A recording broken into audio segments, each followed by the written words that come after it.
I guess I've been doing policy in various governments for about the last 30 years, and I think what I've got to is less is more, actually. And I'm sorry if that sounds like, a kind of a light touch government. At the end of the day, what we should be doing with policy is we should be empowering and we should be enabling innovators to deliver on what they're good at, because governments are crap at innovation, by and large. Unless we look at our health sector, which tends to be very, very good at service innovations, how we do things rather than what we do, largely because we tend to starve them of money and they have to come up with smart ways of delivering success. So we should certainly be enabling that public sector innovation and celebrating it. But to me, the more we get engaged in picking winners, the more interference we run, the more we skew a market. We need to be able to provide the underpinning market conditions that allow innovators to succeed. We need to create a culture of an expectation and celebrate it and walk the walk as well as talking the talk on what we expect to see by innovation. And then we need to get out there internationally, and we need to develop the international global business receiving environment to benefit, in this case, your firms, rather than doing forgive me, but the traditional Canadian thing of, well, we'll go with it because we're Canadian, we can. Hey guys, get out there and be a bit more assertive. So from the way you think about innovation as something that drives your global competitiveness, I think there you have to be more on the front foot. But here in Canada, I'd say back off to some extent. Coming back to the competitiveness of Canada, one really feature struck me a lot. It's the fact that it's really difficult in Canada to sustain a big company. I was fascinated by the destruction of Nortel, to some extent to Research in Motion. Everyone knows that there's a problem also for Alcan Aluminium. Everyone knows that Bombardier has problems. Everyone knows that the Cirque du Soleil is no more really Canadian. So I think in this equilibrium between the underground, the talented people that are there in Canada, this middle ground, which I think is in Canada really, really dynamics. The problem is you need in the underground to have sustainable big companies.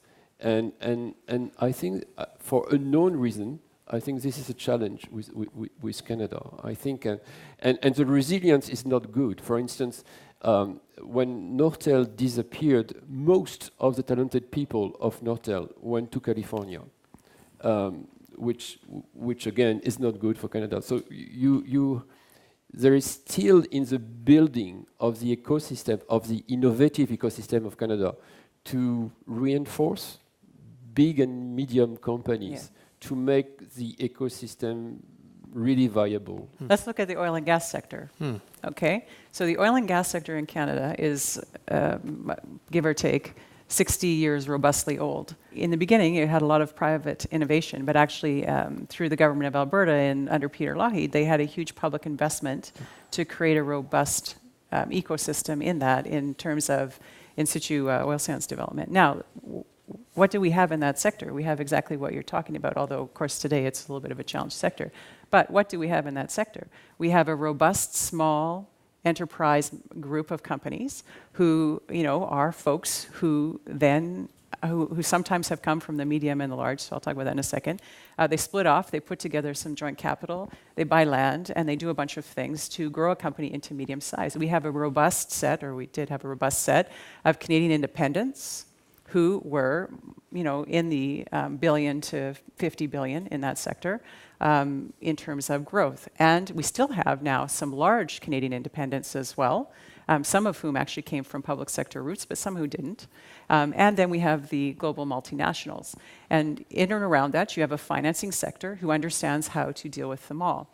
And I think it was Len who said to me earlier, and it just made me think about this. Len, who was on the earlier panel, said to me, what he looks for is, and he said it on the panel as well, he looks for the M&A group in the pharmaceutical industry to be able to sell, not the R&D group, because that's the robustness of understanding of where you buy. And that is exactly what you see in the oil and gas sector.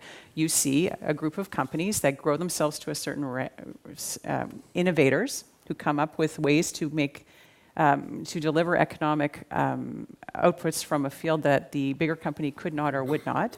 They grow to a certain level. They sell to the mid-size M&A groups, and then they grow to a certain level again, and they sell to perhaps the large Canadian independents or to the multinationals. And the whole financing structure has been grown around that. The whole legal structures have been grown around that.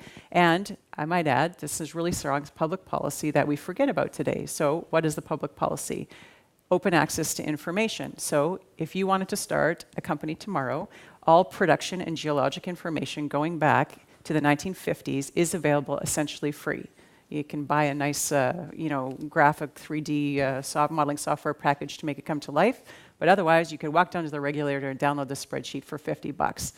Going back to the 1950s, open information to that sector to be able to do whatever you wanted. There's essentially an open access regulatory system for purchase of land, which allows anybody to bid, really pretty much regardless, and it allows you to buy smaller parcels of land, which is something, again, so you've reduced barriers. And here's the big one. We had a history, and sometimes we forget about this, of common carrier pipeline access in this province. So what is that? That's market entry guarantee for a small company who might not even exist at the time you built that pipeline. And so these are all economic 101 things.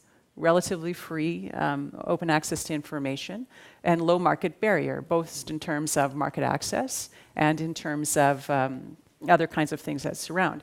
So, this today is a sector that it's very controversial, perhaps, in the city I'm sitting in right now, but, I spent 23 years in Calgary, so I know it kind of well.